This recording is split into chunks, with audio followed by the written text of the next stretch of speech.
Зарплатный рекорд. В Болгарии зафиксирована невероятная зарплата в 3,2 миллиона левов в месяц.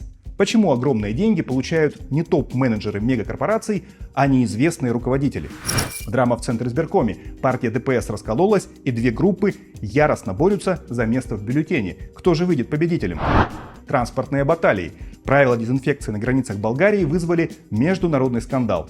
Турция и Греция грозят обойти Болгарию стороной, а водители жалуются на поборы и задержки на границах. Привет, друзья! Это ТК Болгария Ньюс. Субъективная подборка, но объективных новостей за неделю. В Болгарии зафиксирован новый рекорд по заработной плате – 3,2 миллиона левов в месяц.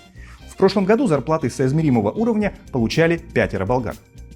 По неофициальной информации исследовательского агентства Медиапул, миллионные зарплаты принадлежали не руководителям транснациональных корпораций, а управляющим сравнительно неизвестных фирм. Каково же объяснение? Скорее всего, речь идет о попытке избежать налога на дивиденды. Но не все официально зафиксированные чрезмерно высокие зарплаты выглядят подозрительно. В Болгарии есть люди, которые получают высокую оплату за наемный труд. Согласно данным налоговой службы, зарплату под 1 миллион левов в месяц в 2023 году получали 25 человек. Мы счастливы? Да, мы счастливы. Но чтобы вернуться с финансовых небес на землю, отметим, что супердоходы доступны немногим. Большинство работников в стране зарабатывают значительно меньше. 88% получают не более 3000 левов в месяц. Друзья, если вам интересны новости о Болгарии и нравится наш формат их подачи, поддержите это видео лайком, подпиской или комментарием. Поверьте, это очень важно для продвижения ролика. Спасибо. Предвыборная кампания в Болгарии набирает обороты и напряжение растет. На этой неделе самым ярким сюжетом стала регистрация в Центральной избирательной комиссии партии «Движение за права и свободы», сокращенно ДПС. Партия раскололась, и две противоборствующие группировки, сторонники Ахмеда Дагана и приверженцы Деляна Пеевского, боролись за право первыми подать документы на участие в выборах. В понедельник двери ЦИК не открылись в положенное время и оставались закрытыми 6 часов. Избирком не мог принять решение, пока обе группы боролись за первое место перед его дверью. Их стычки, кстати, начались накануне вечером и продолжались всю ночь. В итоге ЦИК принял беспрецедентное решение зарегистрировать обе коалиции одновременно без присвоения порядкового номера их заявления. Сторонники Дагана идут на выборы под названием ДПС «Демократия, права и свободы», а последователи Пеевского как ДПС «Новое начало». Но если вы думаете, что история на этом закончилась, то ошибаетесь. Через несколько дней ЦИК вспомнил, что одна партия не может входить в два избирательных объединения. И противным сторонам предложили доказать, что ДПС не входит в их состав.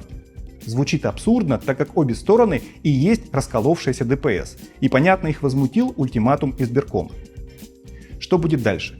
Самый вероятный сценарий этой производственной драмы следующий. Обе группы снимут с регистрации. Это приведет к суду, который, вероятно, состоится в ближайший вторник, и уже суд примет решение, на которое не решился ЦИК. В бюллетень попадет только какая-то одна из двух ДПС. На международной встрече автомобильных ассоциаций Черноморского региона в Ташкенте Болгария подверглась резкой критике из-за правил дезинфекции на пограничных пунктах Капитана Андреева и Лесова. Эти меры, введенные в июле, вызвали значительные задержки транспорта и нарушили логистические цепочки, что привело к недовольству со стороны международных транспортных организаций. Вот такой неожиданный эффект дезинфекции. Вместе с микробами гибнут и партнерские отношения. Турция и Греция заявили, лучше уж в объезд, и рассматривают возможность создания новых маршрутов в обход Болгарии. Но дезинфекция – это не единственная проблема. Находясь в пробках на границах, грузовики вынуждены проводить время на так называемых буферных парковках, сталкиваясь с незаконными поборами. Водители жалуются на принудительное использование этих парковок и на злоупотребление со стороны их владельцев, частных компаний, которые фактически контролируют грузовой трафик через границу. В ответ на эту ситуацию служебный премьер-министр Главчев на неделе поручил налоговикам и госбезопасности провести срочные проверки всех буферных парковок на границах, чтобы прояснить ситуацию, принять меры для снижения напряженности и уменьшения очередей. 16 сентября в Болгарии начинается новый учебный год. И начинается он с острой нехватки учителей. В столице, в Софии, не хватает около 200 педагогов, а по всей стране дефицит составляет почти 1000 человек.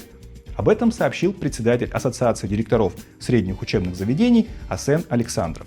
Аналогичные тревоги высказал и Союз болгарских учителей. Его председатель Янка Такева подчеркнула, что нехватка кадров затрагивает и гуманитарные, и естественно-научные дисциплины. Союз требует повышения зарплаты учителей на 15%, причем не только ради сокращения дефицита кадров, но и для привлечения к профессии мужчин и предотвращения ее окончательной феминизации. По данным Союза учителей, из-за проблем с персоналом в этом году в школу вернутся около 2500 пенсионеров, чтобы хоть как-то закрыть кадровые дыры. Получается, что по нынешним временам для трудоустройства в школу учителем нужно 2 документа – диплом о высшем образовании и пенсионное удостоверение.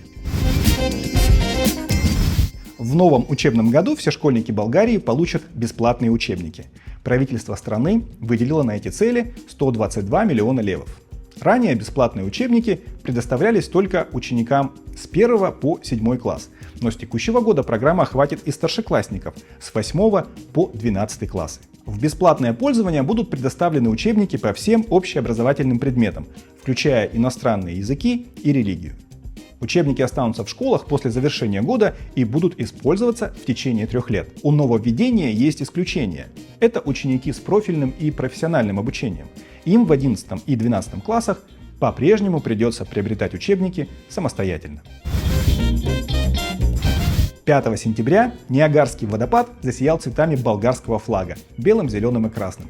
Это световое шоу было организовано в честь Дня объединения Болгарии, который отмечается 6 сентября. Инициатором акции выступило Генеральное консульство Болгарии в Торонто. Это уже не первый раз, когда Ниагарский водопад освещается в цвета национального триколора, подчеркивая важность государственных праздников для болгар, не живущих в стране.